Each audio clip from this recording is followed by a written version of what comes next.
Assalamualaikum warahmatullahi wabarakatuh. Selamat pagi, salam sejahtera buat kita sekalian. Shalom, Om Swastiastu, Namo Buddhaya, salam kebajikan, salam presisi. Rekan-rekan media yang berbahagia, tentunya semua senantiasa dalam keadaan sehat. Hari ini tepatnya Sabtu, tanggal 27 Juli 2024. Kami akan menyampaikan beberapa terkait banyaknya pertanyaan teman-teman, ya, yaitu adanya pertanyaan teman-teman media, adanya Ketua BP2MI menyampaikan informasi pada suatu forum, ya, maka Polri, dalam hal ini Bareskrim Polri melalui Dirtipidum Bareskrim Polri melakukan inisiasi mendasari hal tersebut untuk mendapatkan informasi yang lebih mendalam, maka dikeluarkan surat perintah penyelidikan dari Bareskrim, dalam hal ini adalah Direktorat Tipidum. Mendasari surat penyelidikan, maka tentunya ada dasarnya.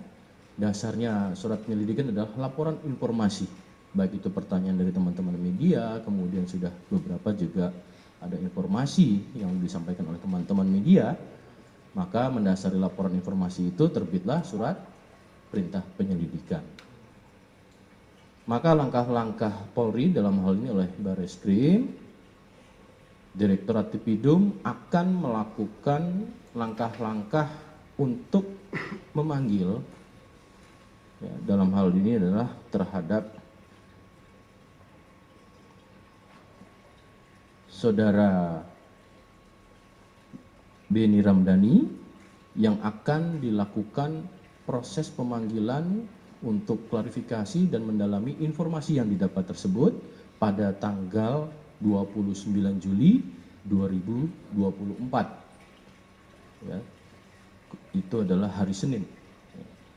Maka tentunya yakin teman-teman segala informasi yang ada tentu kita akan lakukan proses lebih mendalam terkait dengan langkah atau proses penyelidikan oleh Bareskrim Polri. Ini satu yang perlu kami sampaikan kepada teman-teman media sekalian agar publik juga memahami apa langkah Polri selanjutnya terkait dengan informasi tersebut. Kemudian selanjutnya teman-teman, saya juga akan menyampaikan beberapa data, ya, tentunya data yang akan sampaikan adalah data per periode sejak tanggal 19 sampai dengan 26 Juli yang kemarin terkait dengan situasi Kamtipmas. Tentunya kita ketahui dalam amanah Undang-Undang Nomor 2 Tahun 2002 tentang Kepolisian Negara Republik Indonesia dalam Harkamtipmas atau pemeliharaan keamanan dan ketertiban masyarakat, perlindungan, pengayoman dan pelayanan masyarakat, juga dalam proses penegakan hukum, ya. Yang pertama, Polri telah melakukan pengungkapan kasus tindak pidana selama periode 19 sampai dengan 26 Juli kemarin, Jumat, ya, sebanyak 1.542 kasus, di mana pada kategori tindak pidana yang menonjol, ya, antara lain di sini ada tindak pidana ringan, ya, beberapa cakupan tindak pidana ringan sebanyak 325 perkara atau kasus yang dapat diselesaikan. Kemudian narkotika juga selama periode 19 sampai dengan 26 Juli 2024 ini tindak pidana narkotika, ya, sebanyak 178 perkara atau kasus. Terkait dengan kasus perjudian, ya, tindak pidana perjudian ini juga baik online maupun konvensional, ini beberapa sebanyak diselesaikan, ya, yaitu 17 perkara atau kasus. Sedangkan tindak pidana perdagangan orang, kita ketahui minggu yang lalu, ya, Bareskrim Polri juga salah satunya sudah mengungkap, ini ada 4 kasus dengan Mabes Polri dan seluruh jajaran. Adapun pengungkapan yang telah dilakukan, tentunya kami akan menyampaikan salah satu atau beberapa contoh terkait dengan tindak pidana narkoba yang pertama. Ini ada 3 kasus, ya. Dengan total 4 tersangka telah diamankan dan total barang bukti berupa sabu sebanyak 713 kg, kemudian ekstasi sebanyak 144.906 butir, sedangkan jenis pada narkoba ganja ini sebanyak 100 kg selama periode tadi kami sampaikan. Kemudian tembakau sintetis sebanyak 1,2 ton, PCC sebanyak 1.215.000 butir, dan obat keras sebanyak 1.024.000. Berdasarkan pengungkapan tersebut, Polri telah berhasil menyelamatkan 52.834.600 jiwa. Ya, tentunya ini adalah pekerjaan yang kolaboratif dan juga atas partisipasi seluruh stakeholder termasuk elemen masyarakat dan lingkungan masyarakat setempat.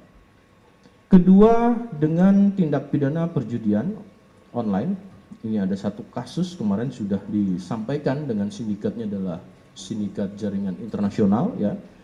Pengungkapan kasus tindak pidana perjudian online dan pornografi, sindikat jaringan Taiwan, dengan total 8 orang tersangka yang telah diamankan, yang mana perputaran uang pada sindikat judi internasional tersebut mencapai 500 miliar rupiah dalam kurun waktu 3 bulan.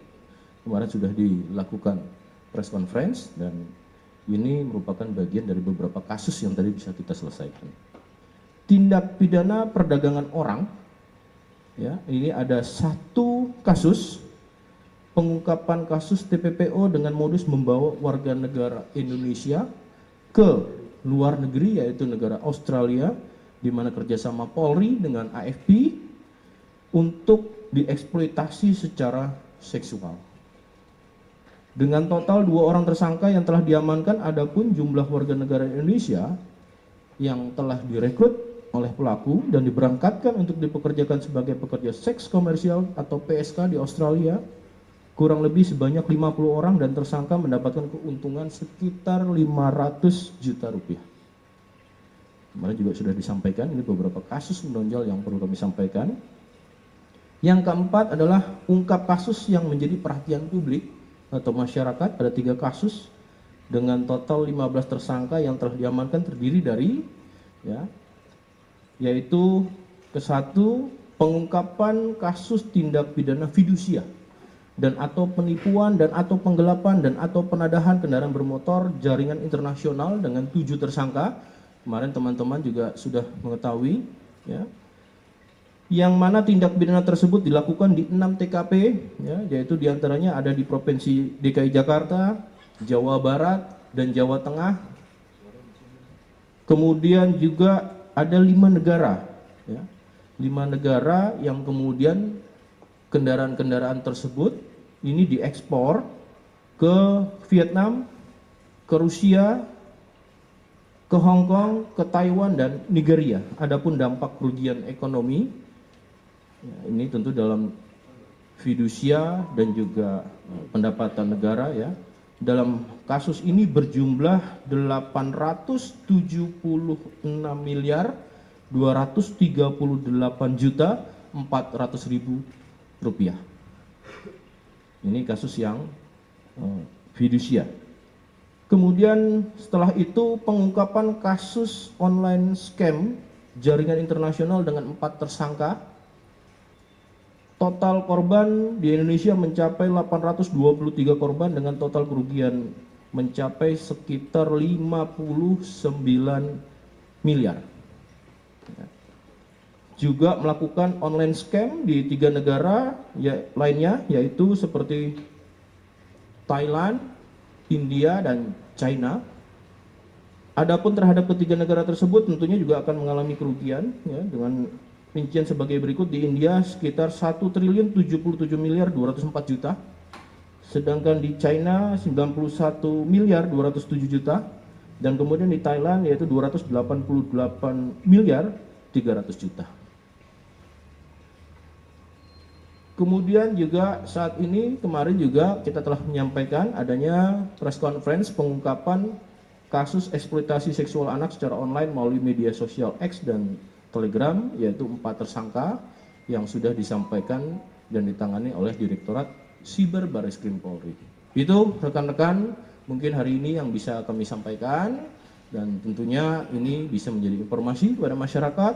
Polri komitmen dan konsisten menuntaskan segala bentuk apa yang terkait dengan kejahatan-kejahatan maupun pelanggaran yang tentunya menjadi perhatian publik dan meresahkan masyarakat. Kembali komitmen dan konsisten, amanah Undang-Undang Kepolisian Negara Republik Indonesia tentu mengamanahkan untuk memelihara Kamtibmas, melindungi, mengayomi dan melayani masyarakat dan proses pada penegakan hukum. Itu rekan-rekan yang bisa kami sampaikan. Pak, izin Pak. Pak, terkait yang sosok T ini Pak, yang dari Beni Ramdhani kan menyebutkan jika sosok T ini merupakan orang yang kebal hukum. Nantinya dalam proses penyelidikan yang dilakukan oleh Polri sendiri, kedepannya akan bisa memastikan nggak si sosok T ini Polri menegakkan hukumnya tanpa pandang bulu? Iya, tentunya semua informasi proses awalnya harus dijalani, ya. Kan ini baru informasi yang kita dapatkan, maka langkah dasar laporan informasi dijadikan proses penyelidikan oleh Bareskrim Polri, kemudian tentunya hasilnya bagaimana mekanisme proses hukum akan dijalani sebagaimana aturan bangsa dan negara kita yang berlaku, ya. Mbak, itu kan waktu di pidato Beni kan menyebut sebenarnya sudah melaporkan ke Kapolri, Presiden, dan mereka kaget gitu. Kenapa baru dipanggil setelah pidato dia di publik? Kenapa tidak sebelumnya waktu obrolan internal? Justru itu mau kita dalami. Pak, ini kan juga di rapat bersama Presiden itu ada Kapolri juga, dan Kapolri kaget. Sama tadi Ya. pertanyaannya. Terus tapi dari Kapolri sendiri ada arahan nggak sih Pak ke Bareskrim gitu untuk entah itu Tadi sudah saya sampaikan bahwasan kita sudah mengeluarkan laporan informasi tertanggal 26. Tadi sudah saya sampaikan pemanggilan untuk tanggal 29 pada hari Senin. itu untuk Pak Beni kan? Ya, tadi sudah saya sampaikan. Mungkin ditentukan mendasari pada laporan informasi awal ini, terus kemudian ada mekanisme dalam proses itu kita analisis dan tentu itu hasil. Ya. Pak, sosok T ini sebetulnya apakah sudah pernah ada dalam catatan? Karena kan kalau asumsinya sudah disampaikan kepada Kapolri, berarti kan sudah ada informasi awal yang disampaikan dari Pak Beni kepada polisi. Apakah kemudian sosok T ini sudah punya rekam jejak kasus lain selain pada judi online ini, Pak?